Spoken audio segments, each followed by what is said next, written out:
इससे पहले कि मैं ये कहानी शुरू करूं, मैं आपको बता दूं, अगर आप उन कहानियों को सच में महसूस करना चाहते हैं जिन्हें हिस्ट्री ने दफनाने की कोशिश की है, तो इस चैनल को अभी सब्सक्राइब कर लो, क्योंकि जो आप सुनने वाले हो वो हिस्ट्री के पन्नों में नहीं लिखा है, वो शास्त्रों में नहीं खुदा है।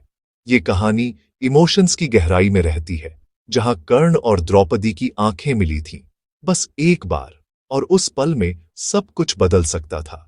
रात का तीसरा पहर था।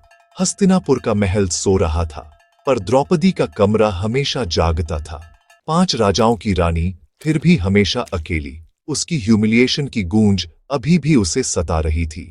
वो दिन जब उसकी साड़ी खींची गई थी और कर्ण के शब्द किसी भी तलवार से ज्यादा तेज। 5 पतियों वाली औरत की कोई इज्जत नहीं होती, पर उस इंसल्ट के नीचे एक सवाल अटका था। क्या कर्ण सच में उसे चोट पहुंचाना चाहता था, या उसका दर्द उन शब्दों में छिपा था?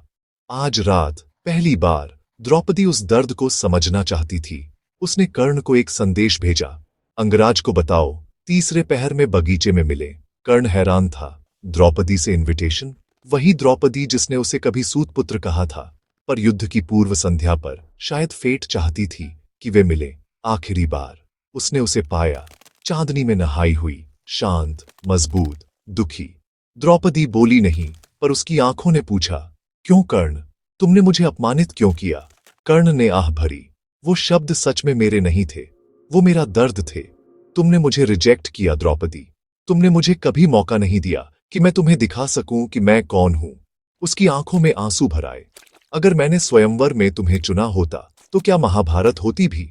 वह चुप था, फिर फुसफुसाया, नहीं, कोई युद्ध नहीं होता, कोई खून खराबा नहीं होता। मैं तुम्हारा रक्षक होता, तुम्हारा दुश्मन नहीं।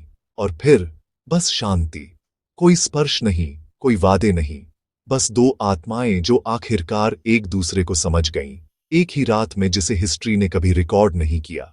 सुबह हुई, कर्ण युद्ध के लिए निकल गया। द्रौपदी, वह महल लौट आई, अभी भी एक रानी, अभी भी मिसअंडरस्टूड। उस रात के बारे में कोई नहीं जानता, शायद ऐसा कभी हुआ ही नहीं, पर हर कोई चाहता है कि ऐसा हुआ होता। क्यों?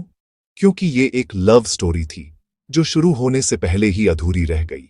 अगर इस कहानी ने आपके दिल को छुआ है तो इस वीडियो को लाइक करें और सब्सक्राइब करें। ये सिर्फ कहानियां नहीं है, ये आत्मा को छूती है और आपको एक ऐसी महाभारत दिखाती है जो किसी और ने नहीं देखी है। अगली बार एक और अनसुनी कहानी के साथ मिलते हैं। धन्यवाद।